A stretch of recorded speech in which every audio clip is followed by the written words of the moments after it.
All right, hey everyone, welcome to another episode of Market Trading. I'm your host, Vays, coming to you live at noontime Eastern. The markets are already fully open. They are trading. So let's go to the charts. This is going to be a shorter stream, just because I got a lot of shit to do. Just a quick update.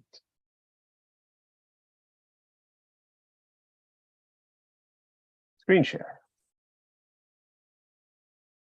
All right, as the week comes to a close, we are continuing to following the purple path. I believe we are near the lows we are going to get for the summer, and we should start to rally a little bit, even though there are lots and lots of headwinds coming in, as discussed on Swan Spaces this morning. And we had an awesome Spaces yesterday, talking for 2 hours about the markets in the Financial Summits Twitter Spaces. There's going to be a lot of headwinds. Celsius is selling stuff, and BlockFi is selling Bitcoin, and Mt. Gox is going to be selling Bitcoin.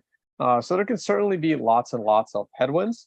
However, I still think that there's just not enough Bitcoin to go around, and the price should be rising into the halving from here and reaching the halving at approximately $30,000 to $35,000. Weekly chart. Our weekly chart candle is rallying slightly. However, the entire candle is below both moving averages. We do need to get above both moving averages very, very quickly. On the flip side, I don't mind us pulling down a little bit further into 24,000 over the next 3 to 4 weeks, creating an MRI buy at the $24,000 level. And that would also be a very, very acceptable scenario for a great buying opportunity. But it will not align with the moving averages, so a little bit of concern there. We are looking at a beautiful reversal candle on the 4-day chart. However, this candle is only halfway through its lifetime, and I am comfortable with my 25% allocation into Bitcoin at the moment. Looks like we are rallying all the way back to 26. I will hold off on adding to the position. Obviously, I'm not going to add to position in the same candle that I removed from the position. But if we do rally above 26,500, I am willing to go from 25% bullish allocation immediately to a 100% bullish allocation and try to ride the wave higher to new swing highs. This is basically my level of confidence. The moment we break that red line, hopefully we break it later than sooner. The longer it takes to break that line, the more confident I will be that once it's broken, higher and higher we will go.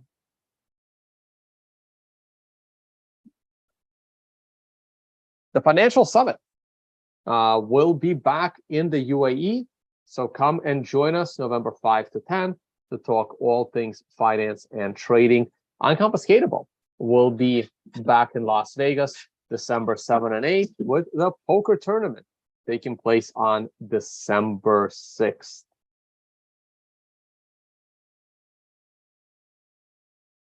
Yeah, check out Twitter Spaces. If you look at the Financial Summit Twitter handle, there are great spaces yesterday. You can re-listen to it on 2x speed if you like.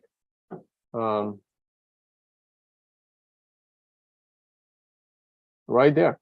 This was Dr. Jeff Ross was with us for almost the entire time.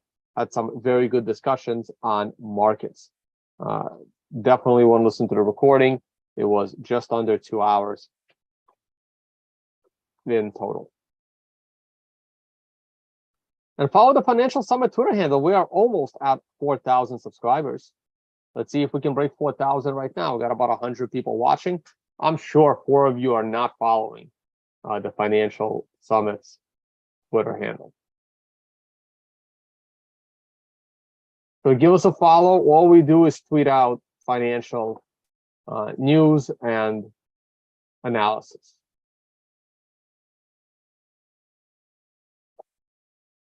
You see if we got a follow. Nope. Daily chart looks great, but we are still in this monster descending channel, and we are on the verge of a depth cross, and we are now squarely below moving averages. These are many headwinds.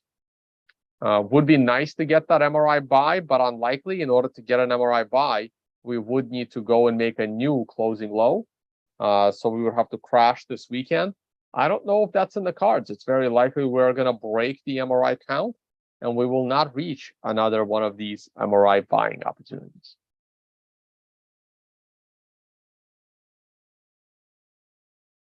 For our chart, just not interesting. What is interesting, however, is the rise in GBTC that is also creating a pretty nice rise in GBTC discount. So we're back to only 40% down. Hopefully that continues to pick up as the price of Bitcoin finally turns. Oil, you guys know I am bullish on oil, and the only thing preventing oil from being in that $80-90 range or higher is the fact that the strategic reserve continues to be depleted. For the last 4 days, there has not been a smackdown in the price of oil, so they might be saving it for Monday, even though Monday is a holiday. So it's possible that this week we will see a very low number. There will be a very low number on the depletion of the strategic petroleum reserve. So we can kind of tell. So the last couple of weeks, they've been siphoning off to, if you round to the nearest 1,000, the Biden administration has been siphoning off 2 million barrels of oil, sometimes 3, but mostly 2. It's been averaging. So what's the average here? So the average on these numbers is 2-1. Yeah. So it's been averaging. So it's the last 1, 2, 3, 4, 5, 6, 7. For the last 7 weeks, Biden administration has been averaging siphoning off 2 million barrels of oil. And I think this upcoming week, they might do less. They might get it closer to just 1 million barrels of oil. So we will find out on Wednesday afternoon. Natural gas is breaking out nicely. This has been expected on this channel for quite a while, and it's following the right path. Gold, I remain bullish on gold. I think it's going to hold this moving average as it hugs the moving average and goes up, breaking to all-time high sometime this year. And of course, the S&P is running away like a bandit. Once again, properly called and analyzed on this channel for the last 9 months. I have been bullish on the S&P. I am one of the few that has been bullish on the S&P for the last 9 months, this entire year, and then at the end of last year. And I remain as right on the S&P as anyone has been this decade, probably. Everyone was scared. No one was bullish on the S&P. People are, and right now they're even more scared because of how high we went up, and I remain insanely bullish on the S&P. All right, come on, guys, 4,000. Let's do it. There we are. Thank you. Thank you so much for following the Financial Summit's Twitter handle. Correlation continues to be non-existent, which is very, very strange. Now, the S&P is getting a little bit hot, so a pullback is certainly warranted. We are going to be on an MRI sell in 2 days. Today's Friday. Markets are going to be closed. Futures are going to open on Monday, but the cash market will not be open on Monday. So probably sometime early next week, there could very well be a reversal.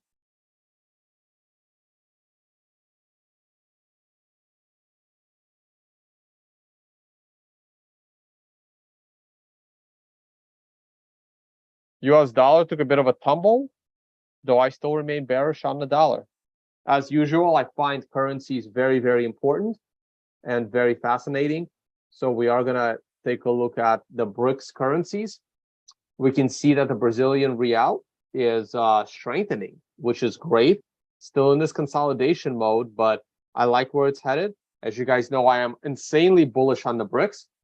It's nice to see Emmanuel Macron begging South Africa to come to the next BRICS meeting. Hopefully they reject him, but I doubt they would do that.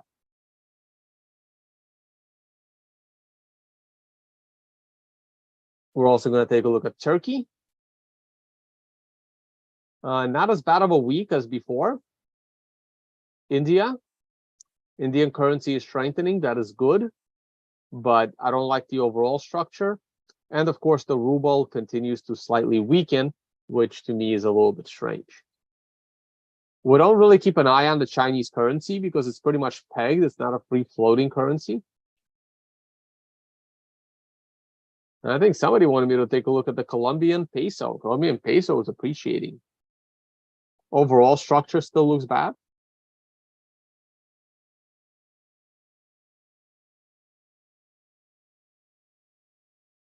Coming up on a very nice trend line support.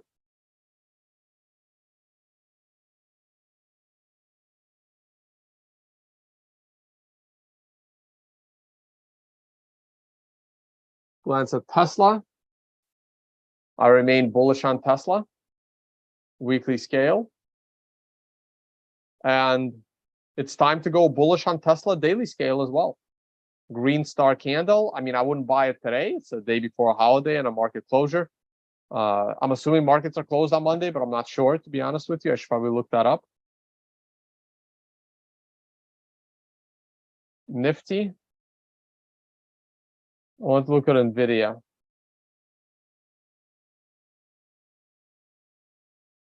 NVIDIA is bullish on the daily, seeking its samurai top. And very bullish on the weekly, seeking its samurai top as well. So there could be a huge sell-off on NVIDIA somewhere around 460, 470 in a few weeks.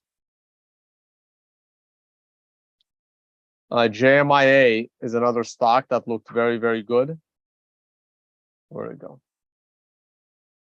Continues to go higher, weekly chart off of a monthly MRI buy and on a daily scale as well. Beautiful bullishness on the daily, the weekly, and of course, the monthly.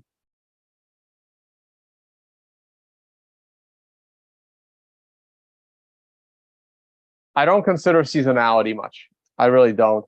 I mean, look, everyone was talking about sell in May and go away in the stock market. And what happened to that? Nothing, right? Crickets. All right, here's your seasonality. Here are your weeks in May. You had the first week of May and the second week of May were red weekly candles, but not a big deal. And then the rest of May, we just go straight up making highs. So no, I don't care for seasonality. However, historically, September is a terrible month for the market, and October is usually when markets reverse. So I did treat that seasonality along with the moving average, along with the horizontal channel, along with the MRI. Everything aligned for the stock market to reverse in October. Nobody believed it, but I did. And that's why that was one of my, probably my best call for the last 12 months was reversal of the stock market right here in October.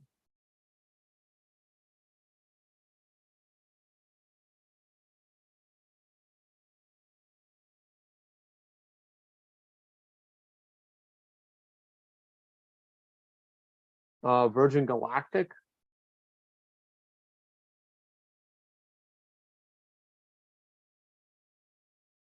What's the ticker?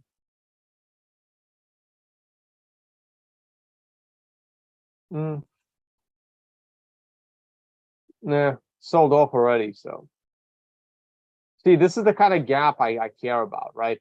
We opened up there and then we're just selling off all day. Let's see if we can fully close the gap. Look at this. The stock opens, then just trades down, down, down. So around this time, all the idiots that bought in over here thinking that this was it and it's going higher, like they're getting super frustrated. And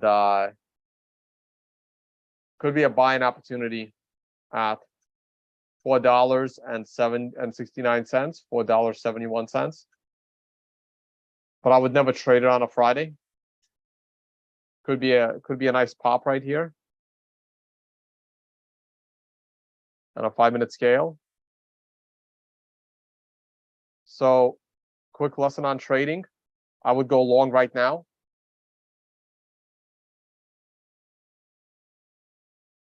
and I would set a stop loss right here. In reality, I would have waited till it broke that, but that's a doji reversal candle. The MRI doesn't really matter on a 5-minute chart. So if that's your long trade, that's your stop loss. Measure your risk. 7 cents.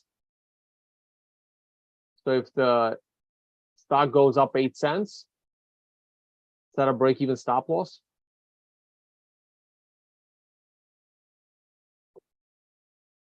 So now we wait.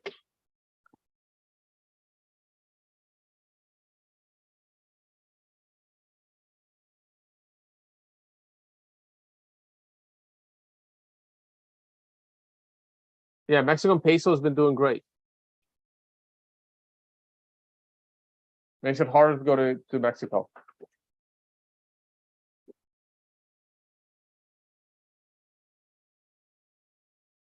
So far, so good on the trade.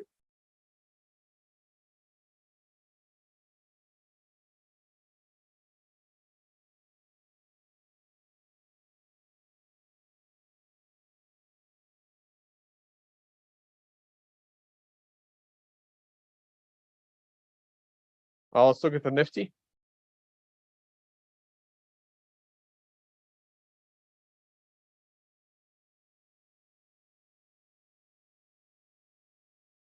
In reality, I would never trade on a Friday before a holiday after 12 o'clock. Maybe I'd trade from 10 a.m. to noon, but I just did it to show you how I would set my stop loss.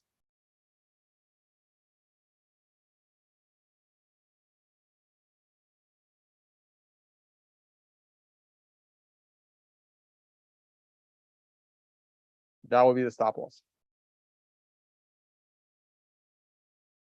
Would have been nice to short this thing over here, but I would never short a $5 stock either. But from a structure perspective, that's a beautiful candle to short the stock. And where do you take your profit? Well, you can take some profit here on the MRI sell, on the MRI buy. You can then go short again right here on the red star, and then you take your profit again on the MRI.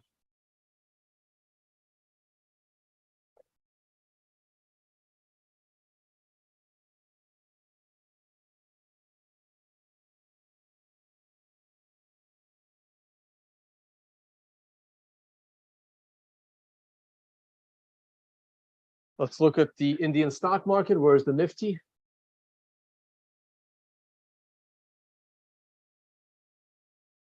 Looks nice. I like it. That's a 5-minute chart though, so that's not very helpful. Looks even better. Looks beautiful. What an incredible chart. We have a green star candle that is following an MRI top. That is as bullish as it gets. We are breaking the all-time high. I love it. What a great buying opportunity. Incredible after a 2-year consolidation. Looks amazing. You can say it's a cup and handle. You can say it's a head and shoulders. Looks great. Absolutely great. This buying opportunity was also great. Look at that. Wow, India's on the rise. India's on the rise, guys. We're very bullish on India over the next decade. Let's see if there's going to be any crazy earthquakes in India all of a sudden.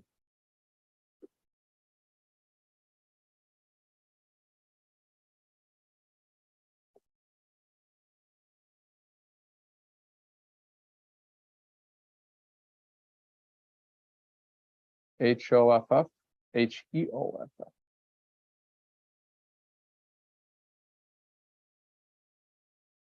H2O Innovation, no idea what they do. Chart looks bullish. Chart looks bullish. Green star candle breaking out of consolidation. Very good. Bullish. Let's go back to space.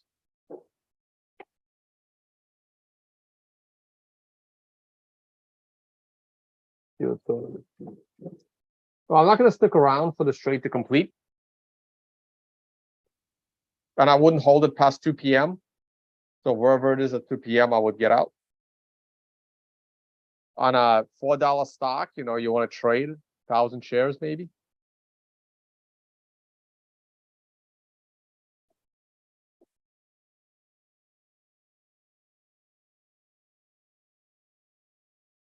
All right, guys. Thank you all for watching. Maybe I'll keep it here for now and check it out tomorrow. Oh, there it goes. That's not good. But again, your risk is small, right? 1,000 shares.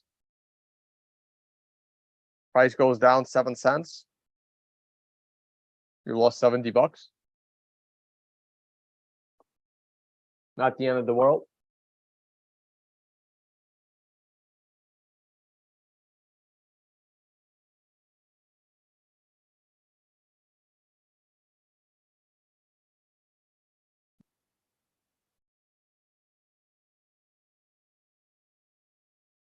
Oh, I see it hit that line. But that's an example of where I would set my stop loss.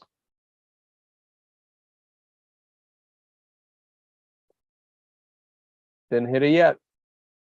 But it, yep, there it is. There it goes. Stop loss hit. That's why you said stop losses. But that's also why I would have waited till we broke the prior swing high, like I mentioned. You always want to see the prior swing high break, which hasn't happened all day.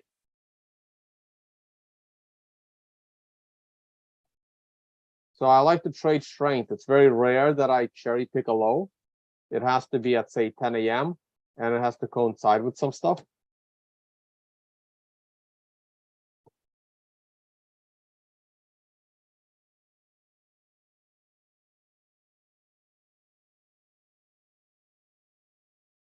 Always have a stop loss in mind.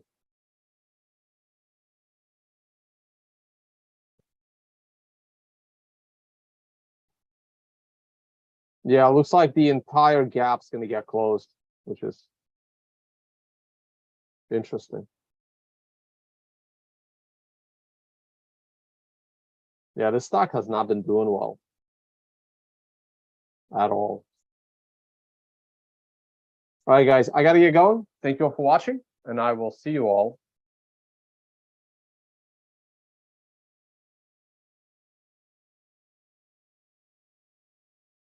on the next one.